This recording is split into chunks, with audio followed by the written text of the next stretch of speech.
മഹാലക്ഷ്മി സീരിയലിൻ്റെ ഇന്നത്തെ എപ്പിസോഡിൻ്റെ promo review വിശേഷങ്ങളിലേക്ക് എല്ലാവർക്കും സ്വാഗതം.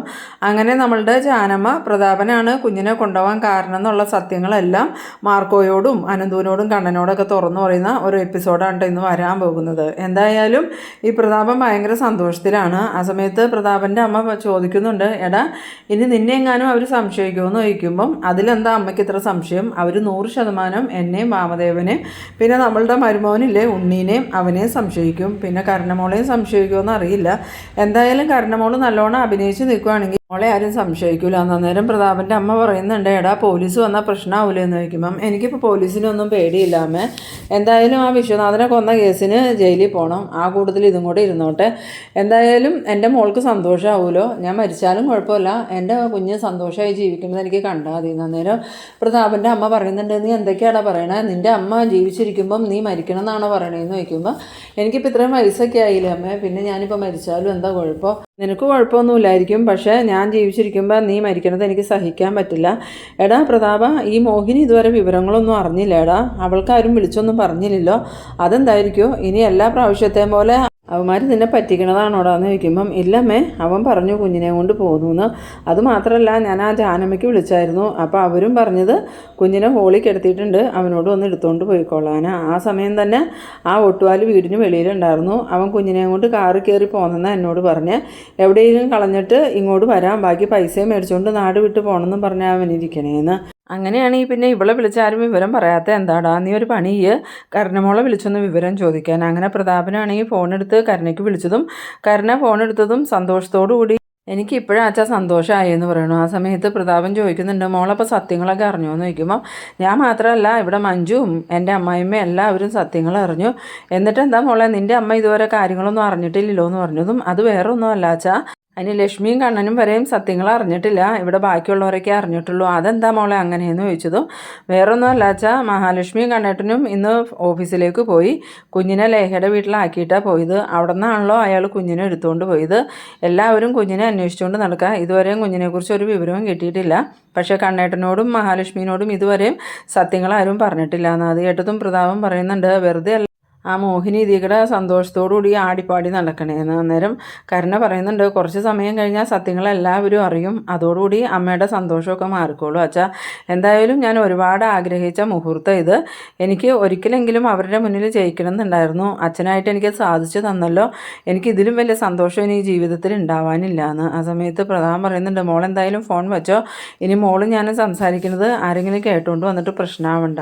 അത് അച്ഛൻ പറഞ്ഞത് നേരാ, അല്ലെങ്കിൽ തന്നെ ആ മഞ്ജുവിനും എൻ്റെ അമ്മായിയമ്മയ്ക്കും എന്നെ നല്ല സംശയമുണ്ടെന്ന്. പിന്നീട് കാണിക്കുന്നത് നമ്മളുടെ അനന്തവും മാർക്കോയും ആണെങ്കിൽ ഇനി എവിടെ പോയി അന്വേഷിക്കുമെന്ന് അറിയാതെ ആകെ തകർന്ന് നിൽക്കുകയാണ്. ആ സമയത്താണ് മാർക്കോയുടെ സുഹൃത്തായിട്ടുള്ള ആ ഒരു SI ജീപ്പിൽ അങ്ങോട്ട് വരുന്നത്.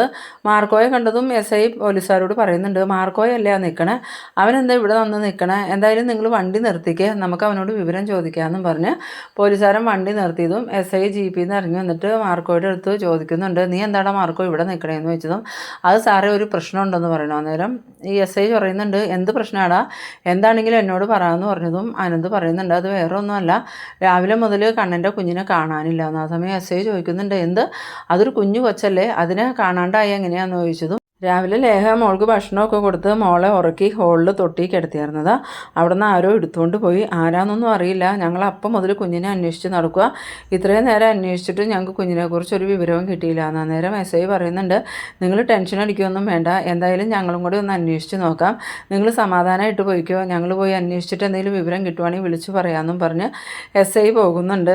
പിന്നീട് കാണിക്കുന്നത് നമ്മളുടെ മഹാലക്ഷ്മി ആണെങ്കിൽ വീണ്ടും വീണ്ടും ലേഖേനെ വിളിക്കുന്നുണ്ടെങ്കിലും ലേഖയാണെങ്കിൽ ഫോൺ എടുക്കണില്ല.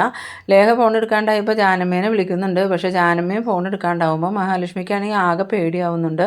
എന്നിട്ട് മഹാലക്ഷ്മി കണ്ണനോട് പറയുന്നുണ്ട്, കണ്ണേട്ട എത്രയും പെട്ടെന്ന് എനിക്ക് അനന്തവേട്ടൻ്റെ വീട്ടിലെത്തണം, എൻ്റെ മോളെ കാണാഞ്ഞിട്ട് എനിക്കൊരു സമാധാനമില്ല, അല്ലെങ്കിൽ എപ്പോൾ ഫോൺ വിളിച്ചാലും ലേഖ ഫോൺ എടുക്കണതാ, ഇപ്പോൾ ലേഖയെ പല പ്രാവശ്യം വിളിച്ചു, ലേഖ ഫോൺ എടുക്കണില്ല, അതുപോലെ ജാനമ്മയെ വിളിച്ചിട്ട് ജാനമ്മ എടുക്കണില്ല, എന്തോ ആപത്തുണ്ട് കണ്ണേട്ടാന്ന്. അന്നേരം കണ്ണൻ പറയുന്നുണ്ട്, താൻ വെറുതെ പേടിക്കുകയൊന്നും വേണ്ട, ഒരാപത്തും ഉണ്ടാവില്ല, ചിലപ്പോൾ ലേഖ എന്തെങ്കിലും തിരക്കിലായത് തിരക്കായതുകൊണ്ടായിരിക്കും ഫോൺ എടുക്കാത്തതെന്ന് പറഞ്ഞതും മഹാലക്ഷ്മി പറയുന്നുണ്ട്, അതൊന്നും അല്ല കണ്ണേട്ടാ, ഇപ്പോൾ ഒരുപാട് സമയമായി ഞാൻ വിളിക്കണു, ഒരു പ്രാവശ്യമെങ്കിലും ലേഖ ഫോൺ എടുക്കേണ്ടതല്ലേ, ഇതൊന്നും അല്ല, എന്തോ ഒരാപത്ത് ആർക്കോ സംഭവിച്ചിട്ടുണ്ട്, എൻ്റെ മനസ്സ് അങ്ങനെ പറയണേ, നമുക്ക് എത്രയും പെട്ടെന്ന് പോകാമെന്നും പറഞ്ഞ് ഈ മഹാലക്ഷ്മിൻ്റെ നിർബന്ധം സഹിക്കാൻ പറ്റാണ്ടാവുമ്പോൾ കണ്ണൻ പറയുന്നുണ്ട്, എന്നാൽ വാ നമുക്ക് അനന്തുവിൻ്റെ വീട്ടിലേക്ക് പോവാം, അവിടെ ചെന്ന് കുഞ്ഞിനെ കണ്ടാൽ തനിക്ക് സമാധാനമാവുമല്ലോ എന്നും പറഞ്ഞ് കണ്ണനും മഹാലക്ഷ്മിയും അനന്തുവിൻ്റെ വീട്ടിലേക്ക് പോരാനായിട്ട് കാറിൽ കയറുന്നുണ്ട്.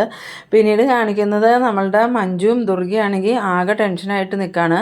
മഞ്ജു ആ സമയത്ത് സാഗറിന് വിളിക്കുന്നുണ്ട്, എന്തായി സാഗറേട്ടാ, കുഞ്ഞിനെക്കുറിച്ച് എന്തെങ്കിലും വിവരം കിട്ടുമോ എന്ന് ചോദിക്കുമ്പം, ഇല്ല മഞ്ജു, ഇതുവരെ ഒരു വിവരവും കിട്ടിയിട്ടില്ല സാഗറേട്ട, ഇത് മിക്കവാറും ആ പ്രതാപൻ്റെ പണിയായിരിക്കുള്ളൂ, അയാളുടെ മോളെ സന്തോഷിപ്പിക്കാൻ വേണ്ടി അയാളെ ഏതെങ്കിലും ഗുണ്ടകൾക്ക് കൊട്ടേഷൻ കൊടുത്ത് മോളെ തട്ടിക്കൊണ്ട് പോയതായിരിക്കും എന്ന് പറയുമ്പം സാഗർ പറയുന്നുണ്ട്, എന്തായാലും പ്രതാപന അതിൻ്റെ പിന്നിലെങ്കിൽ അയാളുടെ കാര്യത്തിൽ മാർക്കോ തന്നെ ഒരു തീരുമാനം ഉണ്ടാക്കിക്കോളും, നമുക്ക് എത്രയും പെട്ടെന്ന് കുഞ്ഞിനെ കണ്ടെത്താൻ നോക്കാമെന്ന്. അങ്ങനെ സാഗർ ഫോൺ വെച്ചതും ദുർഗ വന്നിട്ട് ചോദിക്കുന്നുണ്ട്, എന്തായാലും മോളെ കുഞ്ഞിനെക്കുറിച്ച് എന്തെങ്കിലും വിവരം കിട്ടിയോ എന്ന് ചോദിക്കുമ്പോൾ മഞ്ജു പറയുന്നുണ്ട്, ഒരു വിവരം അല്ലാമേ, കുഞ്ഞിനെ എല്ലാവരും അന്വേഷിച്ചുകൊണ്ടിരിക്കുക, ഇതുവരെയും കുഞ്ഞിനെ കണ്ടെത്തിയിട്ടില്ല എന്ന്. അന്നേരം ദുർഗ പറയുന്നുണ്ട്, ഇതെങ്ങനെ കണ്ണനും ലക്ഷ്മിയും സഹിക്കും, എൻ്റെ ഭഗവാനെ, എത്രയും പെട്ടെന്ന് കുഞ്ഞിനെ തിരികെ കിട്ടിയാൽ മതിയായിരുന്നു, എൻ്റെ ബലമായ സംശയം ഈ പ്രതാപനും കരുണയും ഉണ്ണിയൊക്കെ അറിഞ്ഞുകൊണ്ടായിരിക്കും ആ കുഞ്ഞിനെ കാണാതായേക്കണേന്ന്.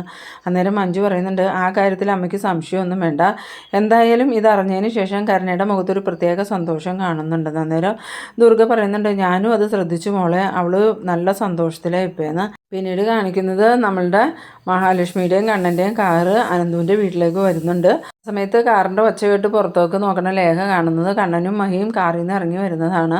അത് കണ്ടതും ലേഖയാണ് ഈ കരഞ്ഞുകൊണ്ട് ഓടിച്ചെന്ന് ജാനമിയോട് പറയുന്നുണ്ട്, അവർ വരുന്നുണ്ട്, അവരുടെ കുഞ്ഞ് എവിടെയെന്ന് ചോദിച്ചാൽ ഞാൻ അവരോട് എന്ത് സമാധാനം പറയും, എനിക്ക് അവരോട് കുഞ്ഞിനെ കാണാനില്ല എന്ന് പറയാൻ പറ്റില്ല, അതുകൊണ്ട് ഞാൻ അവരുടെ മുന്നിലേക്ക് പോകണില്ല, ജാനമ്മ തന്നെ എല്ലാം പറഞ്ഞോളാൻ. അങ്ങനെ ജാനമ്മയാണെങ്കിൽ ആകെ ധർമ്മസങ്കടത്തിലാവുന്നുണ്ട്. കാരണം ജാനമ്മയ്ക്ക് നല്ല കുറ്റബോധമുണ്ട്, പക്ഷേ പ്രതാപൻ്റെ കാര്യം ജാനമ്മയ്ക്ക് അവിടെ പറയാനും പറ്റില്ല. എന്നിട്ട് ജാനമ്മ മനസ്സിൽ വിചാരിക്കുന്നുണ്ട്, എന്തിനാ ഭഗവാനെ ഈ വൃദ്ധയായ എന്നെ ഇങ്ങനെ പരീക്ഷിക്കുന്നത്, എന്നാലും എന്നെ കൊണ്ട് തന്നെ ആ കൊടും കൃത്യം ചെയ്യാൻ എങ്ങനെ ഭഗവാന് തോന്നിയെന്നൊക്കെ ഇങ്ങനെ മനസ്സിൽ വിചാരിച്ചുകൊണ്ട് ഡോറ് തുറന്നതും കണ്ണനും മഹാലക്ഷ്മി അകത്തേക്ക് കയറുന്നുണ്ട്. കണ്ണനെയും മഹാലക്ഷ്മിയെയും കണ്ടതും ജാനമ്മയ്ക്കാണെങ്കിൽ ആകെ സങ്കടം വരുന്നുണ്ട്. അപ്പോൾ മഹാലക്ഷ്മി ചോദിക്കുന്നുണ്ട്, ലേഹ എന്തേന്ന് ചോദിച്ചതും ലേഹമോൾ അകത്തുണ്ട്, മോൾ എന്തെടുക്കുക ജാനമ്മയെ, മോൾ ഉറങ്ങുവാണോ എന്ന് ചോദിച്ചതും ജാനമ്മ ഇങ്ങനെ സങ്കടപ്പെടുമ്പം മഹാലക്ഷ്മി ചോദിക്കുന്നുണ്ട്, അതിന് ജാനമ്മ എന്തിനാ കരയണേ, ലേഹയെ ഞാൻ ഒരുപാട് പ്രാവശ്യം വിളിച്ചല്ലോ, എന്നിട്ടൊന്നും അവൾ ഫോൺ എടുത്തില്ല, ജാനമ്മയുടെ ഫോണിലേക്ക് വിളിച്ചു, ജാനമ്മ എടുത്തില്ലല്ലോ, അതെന്താണെന്ന് ചോദിച്ചതും ജാനമ്മ വീണ്ടും കരയാണ്.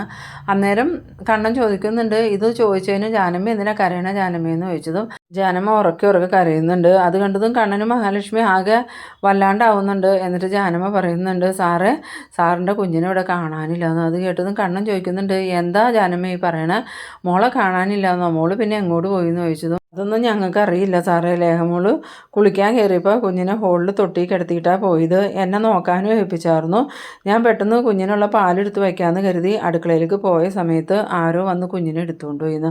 അത് കേട്ടതും മഹാലക്ഷ്മിയും കണ്ണനും ആകെ ഷോക്കാവുന്നുണ്ട്. എന്നിട്ട് മഹാലക്ഷ്മി ചോദിക്കുന്നുണ്ട്, ജാനമ്മ എന്തൊക്കെയാ ഈ പറയണേ, മോളെ എടുത്തുകൊണ്ടുപോയിന്നോ, ആരും എടുത്തുകൊണ്ടുപോയിന്നാ പറയണേന്ന് ചോദിക്കുമ്പം അതൊന്നും ഞങ്ങൾക്ക് അറിയില്ല മോളെ, അനന്ത് സാറൊക്കെ കുഞ്ഞിനെ അന്വേഷിച്ച് പോയേക്കുവാന്ന്. അന്നേരം കണ്ണൻ പറയുന്നുണ്ട്, അതുകൊണ്ടാണോ ഞാൻ ഫോൺ വിളിച്ചിട്ട് അനന്ത് എടുക്കാതിരുന്നതെന്ന് ചോദിക്കുമ്പം നിങ്ങളോട് എന്ത് പറയുമെന്ന് വിചാരിച്ച് വിഷമിച്ചിട്ട് അവർ ഫോൺ എടുക്കാതിരുന്നത്. ആ സമയത്ത് കണ്ണൻ ചോദിക്കുന്നുണ്ട്, എന്നിട്ട് ലേഖ എവിടെ, ലേഖനെ വിളിച്ചിട്ടും ലേഖ ഫോൺ എടുത്തില്ലല്ലോ എന്ന് പറഞ്ഞതും ഈ ജാനമ്മ പറയുന്നുണ്ട്, ലേഖമോൾ ഒരേ കരച്ചില റൂമിലുണ്ട്. ആ സമയത്ത് മഹാലക്ഷ്മി ആണെങ്കിൽ എൻ്റെ മോളെ കാണില്ലേ എന്നും പറഞ്ഞ് കരയാൻ തുടങ്ങുന്നുണ്ട്. അന്നേരം കണ്ണൻ പറയുന്നുണ്ട്, താനിങ്ങനെ കരഞ്ഞ് ബഹളം വയ്ക്കല്ലേ, മോൾക്കൊന്നും സംഭവിക്കില്ല, എത്രയും പെട്ടെന്ന് നമുക്ക് മോളെ കണ്ടെത്താം, അനന്തു മാർക്കോയൊക്കെ മോളെ അന്വേഷിച്ച് പോയിട്ടുണ്ടല്ലോ, ഞാൻ എന്തായാലും അനന്തുവിനെ ഒന്ന് വിളിക്കട്ടെ എന്നും പറഞ്ഞ് കണ്ണൻ ഫോൺ എടുത്ത് അനന്തുവിന് വിളിക്കുന്നുണ്ട്. വീണ്ടും കണ്ണൻ്റെ ഫോൺ കണ്ടതും മാർക്കോ പറയുന്നുണ്ട്, ഇപ്പോൾ കണ്ണൻ സാറ് സത്യങ്ങളൊക്കെ അറിഞ്ഞിട്ട് വിളിക്കുന്നതായിരിക്കും, എന്തായാലും സാറ് ഫോൺ എടുത്ത് സംസാരിക്കുന്ന. അങ്ങനെ അനന്ത് ഫോൺ എടുത്തതും കണ്ണൻ ചോദിക്കുന്നുണ്ട്, എടാ എൻ്റെ മോൾക്ക് എന്താ പറ്റിയത്, എൻ്റെ മോളെ ആരാ കൊണ്ടുപോയത്, നിങ്ങളെ ഏൽപ്പിച്ചിട്ടല്ലേ ഞാൻ പോയാൽ, പിന്നെ എങ്ങനെയാടാ ഇത് സംഭവിച്ചതെന്നൊക്കെ ചോദിക്കുമ്പോൾ അത് കണ്ണാ ഞാൻ എന്തു പറയാനാടാ, ഞാൻ രാവിലെ പർച്ചേസിങ്ങിന് പോയില്ലേ, അത് കഴിഞ്ഞിട്ട് ലേഹയും ജാനമ്മയും മോളും അല്ലേ വീട്ടിലുണ്ടായിരുന്നത്, ലേഹ കുളിക്കാൻ കയറിയപ്പോൾ മോളെ ജാനമ്മയെ ഏൽപ്പിച്ചിട്ടാണ് പോയത്, കുളി കഴിഞ്ഞ് ഇറങ്ങി വന്ന് നോക്കുമ്പം മോളെ കണ്ടില്ല എന്നാ പറഞ്ഞ്, അതെങ്ങനെയാടാ സംഭവിച്ചത്, വാതിൽ തുറന്നിട്ടിട്ടാണോ കുളിക്കാൻ പോയതെന്ന് ചോദിക്കുമ്പം അത് ജാനമ്മ വാതിലടയ്ക്കാൻ മറന്നു പോയി എന്നാ പറഞ്ഞതെന്ന് പറയണം. അത് കേട്ടതും കണ്ണൻ പറയുന്നുണ്ട്, എന്തായാലും ഇതിൻ്റെ പിന്നിൽ ആ പ്രതാപനും വാമദേവനും ആവുള്ളൂ, നീ എത്രയും പെട്ടെന്ന് പോലീസിൽ വിവരം അറിയിക്കാൻ. അന്നേരം അനന്ത് പറയുന്നുണ്ട്, ഞങ്ങൾ പോലീസിൽ വിവരം അറിയിച്ചിട്ടുണ്ട്, പോലീസ് ഇപ്പോൾ അന്വേഷണവും തുടങ്ങിയിട്ടുണ്ട്, എത്രയും പെട്ടെന്ന് മോളെ കണ്ടെത്തൂടാ, നീ സമാധാനമായിട്ടിരിക്കുന്നു. ആ സമയത്ത് മഹാലക്ഷ്മി ആണെങ്കിൽ അവിടെ കിടന്ന് ഭയങ്കര കരയുന്നുണ്ട്. അന്നേരം അനന്ത് പറയുന്നുണ്ട്, മഹിയോട് സമാധാനമായിട്ടിരിക്കാൻ പറ, കുഞ്ഞിനെയും കൊണ്ട് ഞങ്ങൾ അങ്ങോട്ട് വരുള്ളൂ, ഇല്ലെങ്കിൽ ഞങ്ങൾ അങ്ങോട്ട് വരൂല എന്നും പറഞ്ഞ് ഫോൺ കട്ട് ചെയ്യാനായിട്ട് തുടങ്ങുമ്പം കണ്ണൻ പറയുന്നുണ്ട്, എടാ നിങ്ങളിപ്പോൾ എവിടെയാ, ഞാനും കൂടി വരാടാന്ന് പറഞ്ഞതും, വേണ്ടടാ നീ വീട്ടിൽ തന്നെ നിൽക്ക്, അവിടെ മഹിയും ലേഹിയല്ലേ ഉള്ളൂ, അവരുടെ അടുത്ത് ആരെങ്കിലും വേണം. ലേഹിയാണെങ്കിൽ ഇത് അറിഞ്ഞപ്പോൾ തൊട്ട് ഒരേ കരച്ചിലാണ്. ആ സമയത്ത് കണ്ണൻ പറയുന്നുണ്ട്, എന്നാലും ആരായിരിക്കൂടാ നമ്മുടെ മോളെ തട്ടിക്കൊണ്ടു പോയെന്ന് ചോദിക്കുമ്പം ഇതിൻ്റെ പിന്നിൽ ആ പ്രതാപൻ തന്നെയായിരിക്കൂടാ, അയാളുടെ മോളെ സന്തോഷിപ്പിക്കാൻ വേണ്ടി നിൻ്റെ മോളെ കടത്തിക്കൊണ്ട് പോയതായിരിക്കും, കുഞ്ഞിനൊരാപത്തും വരാതെ ഞങ്ങൾ തിരിച്ചു കൊണ്ടുവിടാന്ന്. പിന്നീട് കാണിക്കുന്നത് നമ്മളുടെ നീലമോളാണെങ്കിൽ ആ വേസ്റ്റിൻ്റെ ഉള്ളിൽ സുഖമായി കിടന്നുറങ്ങാണ്. ആ സമയത്ത് ഒരു ഭിക്ഷക്കാരൻ ആ വഴി വരുന്നുണ്ട്. ഭിക്ഷക്കാരൻ ഈ വേസ്റ്റിൻ്റെ ഉള്ളിൽ എന്തെങ്കിലും പ്ലാസ്റ്റിക്കോ കുപ്പിയൊക്കെ ഉണ്ടെങ്കിൽ പറക്കി എടുക്കാമെന്ന് മനസ്സിൽ വിചാരിച്ചുകൊണ്ട് ആ വേസ്റ്റ് കിടക്കുന്ന സ്ഥലത്തേക്ക് വരുമ്പോഴാണ് ഓമനത്തമുള്ള ഒരു കുഞ്ഞ് അവിടെ കിടക്കണ കാണുന്നത്. ആ കുഞ്ഞിനെ കണ്ടതും ആ ഭിക്ഷക്കാരൻ മനസ്സിൽ വിചാരിക്കുന്നുണ്ട്, ഒരു കുഞ്ഞാലോയി കിടക്കുന്നത്, ആരോ കൊണ്ടുവന്ന് ഉപേക്ഷിച്ചതാണെന്ന് തോന്നുന്നു, എന്നാലും ഇതുപോലെ ഒരു കുഞ്ഞിനെ ഉപേക്ഷിക്കാൻ ആർക്കായിരിക്കുമോ തോന്നിയത്, എന്തായാലും ഈ കുഞ്ഞിനെ എടുത്തുകൊണ്ട് പോകാം, ഇല്ലെങ്കിൽ വല്ല നായ്ക്കളും ഈ കുഞ്ഞിനെ കടിച്ചു കൊല്ലുമെന്നൊക്കെ മനസ്സിൽ വിചാരിച്ചുകൊണ്ട് ആ ഭിക്ഷക്കാരനാണെങ്കിൽ ആ കുഞ്ഞിനെ കയ്യിലോട്ട് എടുക്കുന്നുണ്ട്. ഇതേസമയം നമ്മളുടെ സിദ്ധയായ അമ്മ അമ്പലത്തിൽ ഇങ്ങനെ ധ്യാനത്തിലിരിക്കുകയാണ്. വേഗം തന്നെ അമ്മ കണ്ണു തുറന്നു നോക്കിയതും അടുത്ത് മാർക്കോ നിൽക്കണ കാണുന്നുണ്ട്. മാർക്കോയെ കണ്ടതും, മാർക്കോ നീ വന്നോ, നിന്നെ ഞാൻ കാത്തിരിക്കുമായിരുന്നു, എന്താ അമ്മേ, അമ്മ ഒരു കാര്യം അറിഞ്ഞോ, കണ്ണൻ സാറിൻ്റെയും മഹാലക്ഷ്മിയുടെയും കുഞ്ഞിനെ കാണാനില്ല. ആ സമയം അമ്മ പറയുന്നുണ്ട്, നീ അതോർത്ത് വിഷമിക്കുകയൊന്നും വേണ്ട, കുഞ്ഞിനൊരാപത്തും വരില്ല. അതെങ്ങനെയാണ് അമ്മയ്ക്ക് മനസ്സിലായേ, കുഞ്ഞിപ്പോൾ ഇവിടെ ഉണ്ട് അമ്മയെന്ന് ചോദിക്കുമ്പോൾ, കുഞ്ഞൊക്കെ സുരക്ഷിതമായിട്ടൊരു സ്ഥലത്തുണ്ട്, എത്രയും പെട്ടെന്ന് നീ അവിടെ ചെന്ന് ആ കുഞ്ഞിനെ രക്ഷിച്ചുകൊണ്ട് പോകണം, കുഞ്ഞിന് ഒരാപത്തും ഇതുവരെ സംഭവിച്ചിട്ടില്ല. അന്നേരം മാർക്കോ പറയുന്നുണ്ട്, എവിടെ അമ്മേ, സ്ഥലം ഒന്ന് പറഞ്ഞു തരാമെന്ന് ചോദിക്കുമ്പം ആ സിദ്ധയായ അമ്മ മാർക്കോയ്ക്ക് കുഞ്ഞിൻ്റെ അടുത്തേക്ക് എത്താനുള്ള വഴി പറഞ്ഞു കൊടുക്കുന്നുണ്ട്. എന്നിട്ട് വീണ്ടും മാർക്കോ പോയതിന് ശേഷം ആ അമ്മ ധ്യാനത്തിലേക്ക് പോയിട്ട്, ഭഗവാനെ കണ്ണമ്മോൻ്റെയും ലക്ഷ്മി മോളുടെയും കുഞ്ഞിന് ഒരാപത്തും കൂടാതെ ആ മോൾക്ക് തിരിച്ചു കൊടുക്കണേ ഭഗവാനെ എന്നൊക്കെ പറഞ്ഞിങ്ങനെ പ്രാർത്ഥിക്കുന്നുണ്ട്. ഇതേ സമയം നമ്മളുടെ മാർക്കോ കുഞ്ഞിനെ അന്വേഷിച്ച് ബുള്ളറ്റിൽ പോയിക്കൊണ്ടിരിക്കുമ്പം അമ്മ പറഞ്ഞ ആ ലക്ഷണങ്ങളുള്ള വഴിയിലൂടെയാണ് പോണത്. ആ സമയത്താണ് ഒരു വൃദ്ധൻ ഒരു കുഞ്ഞിനെയും കൈ പിടിച്ചുകൊണ്ടും കൂടി വരുന്നത് മാർക്കോ കാണണേ. വേഗം തന്നെ മാർക്കോ ബൈക്ക് അയാളുടെ അടുത്ത് നിർത്തി അയാളുടെ അടുത്തേക്ക് ചെന്നതും അയാൾ പേടിയോടുകൂടി മാർക്കോയെ നോക്കുന്നുണ്ട്. പെട്ടെന്നാണ് മാർക്കോ കാണുന്നത് മഹാലക്ഷ്മിയുടെയും കണ്ണൻ്റെയും കുഞ്ഞ് അയാളുടെ കയ്യിലിരിക്കണേ. അങ്ങനെ മാർക്കോ ചോദിക്കുന്നുണ്ട്, താൻ ഈ കുഞ്ഞിനെ കൊണ്ട് എവിടെ പോവുക, ഈ കുഞ്ഞിനെ തനിക്ക് എവിടെ നിന്നാണ് കിട്ടിയെന്ന് ചോദിക്കുമ്പോൾ, അത് സാറേ ആ വേസ്റ്റിൻ്റെ ഇടയിൽ ഈ കുഞ്ഞ് കിടന്ന് ഉറങ്ങുമായിരുന്നു, അപ്പോൾ പട്ടിയൊന്നും കടിക്കണ്ടല്ലോ എന്ന് കരുതി ഞാൻ ആ കുഞ്ഞിനെ എടുത്തുകൊണ്ട് വന്നതാണ്, നിങ്ങൾ ഈ കുഞ്ഞിനെ കൊണ്ട് എവിടെ പോവാന്ന് ചോദിച്ചതും ഞാൻ ഏതെങ്കിലും പോലീസ് സ്റ്റേഷനിൽ ഏൽപ്പിക്കാമെന്ന് വിചാരിച്ച് പോവുമായിരുന്നു സാറേ, എന്താ സാറേ ഈ കുഞ്ഞ് സാറിൻ്റെ ആണോ എന്ന് ചോദിച്ചതും, എനിക്ക് വേണ്ടപ്പെട്ട ഒരാളുടെ കുഞ്ഞ് ഇത്, ആ കുഞ്ഞിനെ ഇങ്ങോട്ട് തന്നേന്നും പറഞ്ഞു മാർക്കോ അയാളുടെ ഇന്ന് കുഞ്ഞിനെ വാങ്ങുന്നുണ്ട്. ആ സമയത്ത് നമ്മളുടെ സിദ്ധയായ അമ്മ ധ്യാനത്തിൽ നിന്നും പുഞ്ചിരിയോടുകൂടി കണ്ണു തുറക്കുന്നുണ്ട്. ആ ഒരു സീനിലാണ് ഈ എപ്പിസോഡ് അവസാനിക്കുന്നത്. അപ്പോൾ നിങ്ങൾ എൻ്റെ വീഡിയോ ആദ്യമായിട്ടൊക്കെ കാണുന്നവരാണെങ്കിൽ ചാനലൊന്ന് സബ്സ്ക്രൈബ് ചെയ്യാനും എൻ്റെ വീഡിയോ നിങ്ങൾക്ക് ഇഷ്ടമായാൽ ലൈക്ക് ചെയ്യാനും ഷെയർ ചെയ്യാനും മറക്കരുത്. അപ്പോൾ ഇതുപോലെ ഇൻട്രസ്റ്റിംഗ് ആയിട്ടുള്ള അടുത്തൊരു എപ്പിസോഡുമായിട്ട് നമുക്ക് വീണ്ടും കാണാം. അതുവരേക്കും ബൈ ബൈ.